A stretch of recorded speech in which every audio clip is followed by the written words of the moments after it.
The crowd laughed, not a soft laugh, not nervous. It was loud, cruel, and confident, like they already knew how this would end.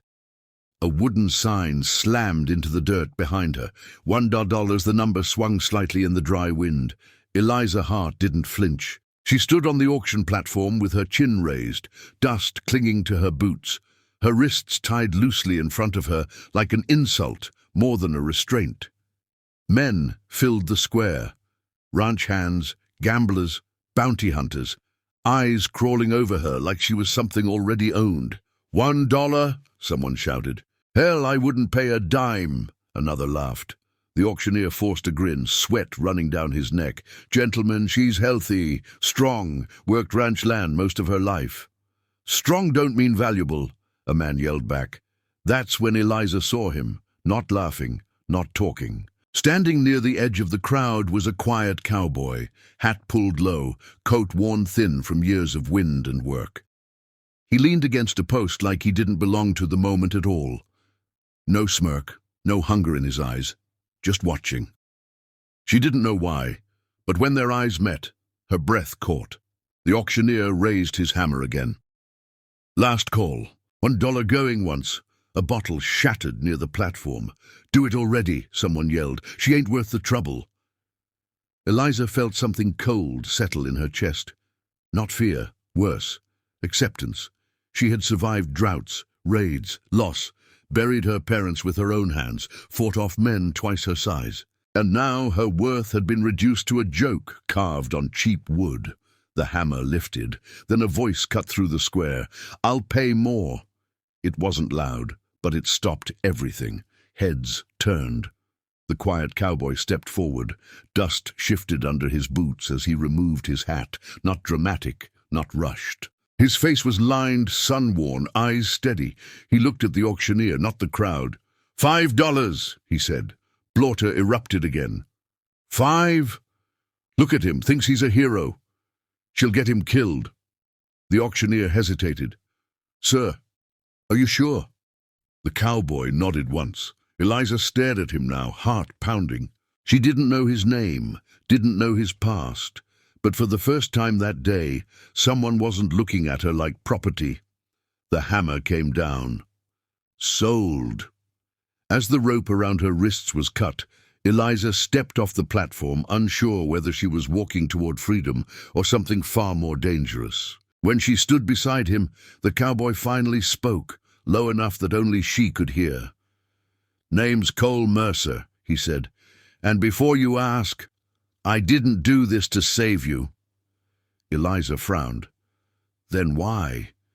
His jaw tightened as he glanced back at the crowd still watching them with hate-filled eyes.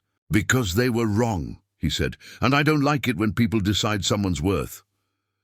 Cole didn't look back as they left the square, but Eliza could feel the weight of every stare burning into her spine. The town didn't forgive men who disrupted its order, especially quiet ones who refused to explain themselves. They walked side by side through the dust, the sound of boots following them like a threat. Eliza kept her hands loose, ready. Freedom still felt fragile, like it could snap with one wrong step. You armed? She asked quietly. Cole nodded. Always. Good, she said. Because men don't laugh like that unless they plan to take something back. A gunshot cracked the air. The bullet tore into the dirt, inches from Cole's foot. He moved instantly, hand to revolver, pulling Eliza hard behind a water trough as splinters flew. Another shot rang out. Screams followed. The square exploded into chaos. They won't stop, Eliza said, breath sharp. They never do. Cole fired once, not wildly, not to kill, but close enough to make his point. The shooter ducked back behind a wagon. This town answers to one man, Cole said. Silas Crow. Eliza's blood ran cold. Then you shouldn't have stepped forward. Cole glanced at her. Too late. They escaped through the stables as dusk fell, riding hard until the town lights vanished behind them. Only when the desert opened wide did Cole slow the horse. Eliza slid down, legs shaking, not from fear, but from everything she'd been holding in all day. Why really? She asked. Why me? Cole didn't answer immediately. He removed his hat, ran a hand through dark hair streaked with grey. "Crow killed my brother," he said finally. "Over a woman he decided wasn't worth defending.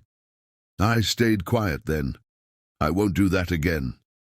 The fire crackled between them that night, the space heavy with unspoken things. Eliza studied his hands, scarred, steady, honest. "They called me worthless," she said. Cole met her eyes.